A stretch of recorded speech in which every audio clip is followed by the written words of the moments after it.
until 1992, studied every aspect of the Galileo affair. And when I say studied, we're talking about looking under every rock, reading every document. It was very intensive. And at the end of that period in 1992, the Pope came out with the official position on the Galileo affair, which included an apology that the church had made errors, which is a pretty big deal in religious circles.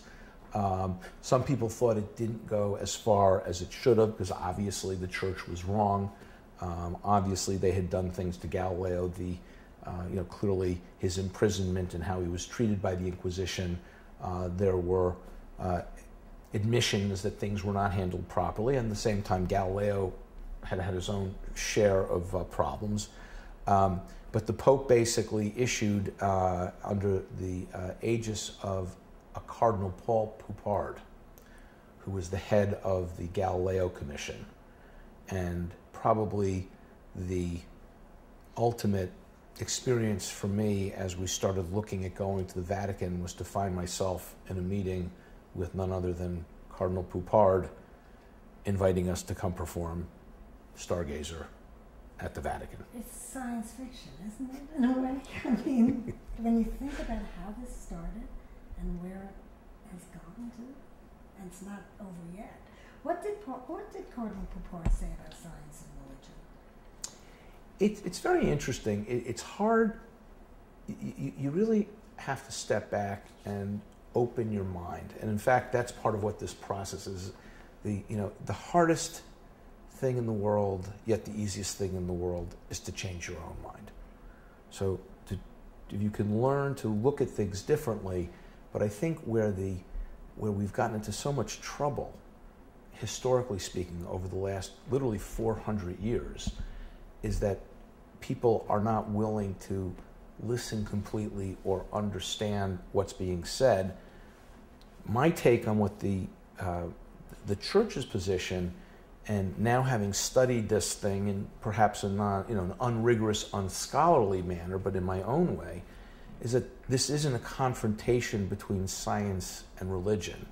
These are two different modalities. It's just, they don't really conflict.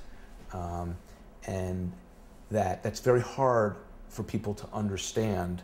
But if you can embrace this idea that the question about the origins of the universe, okay, are we the result of some cosmic stew and Big Bang, or was there really some force that was called God? There is no proof, and we get into the realm of faith. The whole presumption of faith that has to deal with things that cannot be proved. And so that is sort of the roots of religion, and you have to, when you look at how the intellectual history and intellectual thought evolved, without the Catholic Church and some of the giants in the Catholic Church, there never would have even been what we now call science. They didn't really have something called science in Galileo's day. There was natural philosophy. There wasn't a term known as science. And it's an evolution from St. Augustine to Thomas Aquinas, and there's an evolution of thought that was based on reason. But reason and faith are not the same things. And if you try and pull them together, that's where we get into the conflict. But faith, almost by definition, is something that you can't prove. Faith or truth and reason. Hence the song. What do you see as, not necessarily similarities, but the timeliness of this particular story, this particular subject, these particular different interests today that makes this particular rock opera so, couldn't be better time-wise, no? I find it to be almost an anchor in my life, where you can examine all of these current affairs and you can take it topic by topic, whether it's the conflict between civilizations, whether it be Palestinian-Israeli conflict, what's happening in the world of Islam with the rest of the world. If you can learn to look at these complex situations in a dispassioned and somewhat analytical mind frame, it is almost a way of saying these are complicated issues. There are no simple answers, but learning from history what went wrong back then, if we can avoid repeating the mistakes of history, or we can use things that shouldn't have happened to try and at least understand. But you can't unravel something until you fully understand it, and until you can look at the other side. This is the partial truths. It's very hard to see how you'll ever have a solution. I mean, everything, intelligent design, evolution, it's all here. Sexual politics, I mean, everything. Now, having been through this entire scope of experience, starting out reading, learning, writing music, having it presented as a theatrical production, and now it's literally going all the way to the Vatican. Do you still see Galileo as a rock star? He's still a rock star. He'll always be a rock star.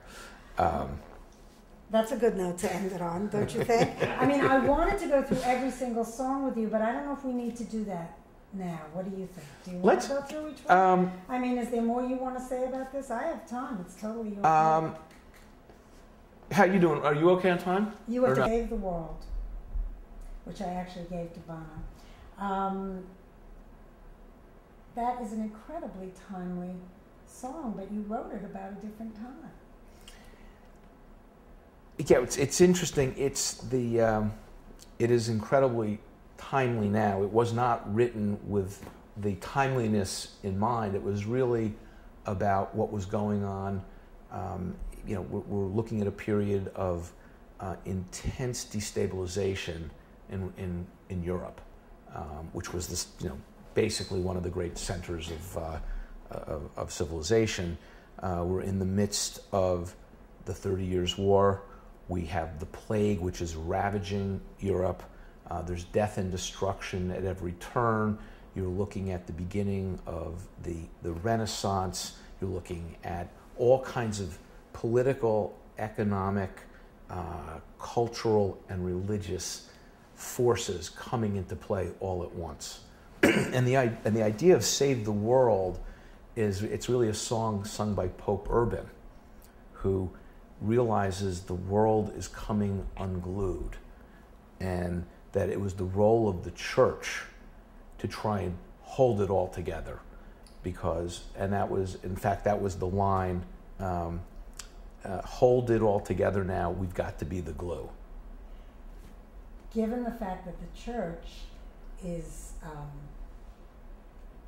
not necessarily trying to hold it all together now, and they've had their own scandals and sort of diminishing membership or whatever all over the world, and it hasn't been the political force that it was in that time, I would imagine the church would love to have a pope singing this song in rock opera, don't you think? Well, you have to also understand the context for the church and their mission, their goal, and their agenda, and Galileo. Galileo, the rock star, wanted the credit, wanted it today, didn't want anybody else to get any credit whatsoever. The church, in its own way, just has a different time frame. It doesn't view things in terms of popularity. It doesn't view things in terms of yesterday or today. They look in millennia. And it's, we kind of talk about, one of the great educational experiences for me was how the church was actually able to fix the calendar, which was, if you remember, we used to have the Julian calendar from Julius Caesar, and the problem was, I make up the example, Christmas was falling in the middle of July. It wasn't quite that bad, but there was no consistency as to dates, and what they wanted, the importance then was on what dates do we have our religious celebrations. But the calendar could have been off as much as 15 days. And Pope Gregory the Gregorian calendar, called upon one of the central figures in the Galileo affair, Father Christoph Clavius, and it was Clavius who actually was the brains behind ultimately getting the world to accept the Gregorian calendar. And so, but it took the Catholic Church almost 500 years to fix the calendar. So it's a question of what's your time frame. So if we talk about any of these topics and looking for an instantaneous answer tomorrow, then don't expect the church to necessarily be in sync with what the New York Times is saying or what the liberal elite are saying. So I don't view these things as necessarily in radical, dire conflict. It's just different time frames and different modalities would be the word Irwin would use, which is a big word, but I think that's, so having an open mind on some of the issues. I've actually started to read the papal encyclicals. These are very thoughtful observations. We may not agree, I may not agree, all my friends may not agree, but you cannot say this is from people who do not look at this very carefully. But you have two different, they're not really in conflict. They are just different ways of looking at the world. Now, some of the issues have been hijacked and turned into political issues. But I don't think that the church acts, they certainly don't go out and take a popularity poll.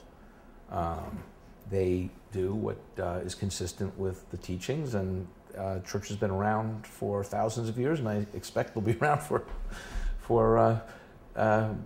basically forever. But it's part of the process. Part of what you learn is there's a pendulum. It's one of the great analogies in Galileo, is there are forces. There's gravity between thought processes and ideas and theology, and it's this tension that's really what civilization is all about. So, to get back to the song for a second and save the world, you were trying to say something that was appropriate to that time, that was from that story, and at the same time, you're writing a song. So you have to worry, you're writing a song, so you have to worry about rhyming, you have to worry about meter and time and rhythm and melody and chorus and verse.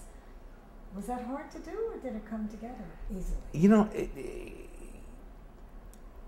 It all kind of just happened. There's sort of a kind of a hooky lick to Save the World, which, just going back to open G tuning and some of the influential songs. When I started taking guitar lessons, I never really had some of what I would call the left-hand techniques of hammer-ons and pull-offs and slides of what I call slurs. And when you do these things in open G tuning, it's even one step further removed. But I kind of took a little bit of a while, but came up with kind of this one of my favorite musical moments from the whole 22 songs is that lick from Save the World, which somewhat was inspired going all the way back to Honky Tonk Woman with the fingering techniques involved, everything from the hammer-ons to the pull-offs, and with this voicing and open G tuning. But also one of the other songs when I first walked into Alan's apartment that I wanted to learn how to play properly was Hole in My Heart, and it had this very hot lick which involves the hammer-ons and the pull-offs. And so once I'd sort of mastered that technique, or enough to write it, it was sort of the central element of the song.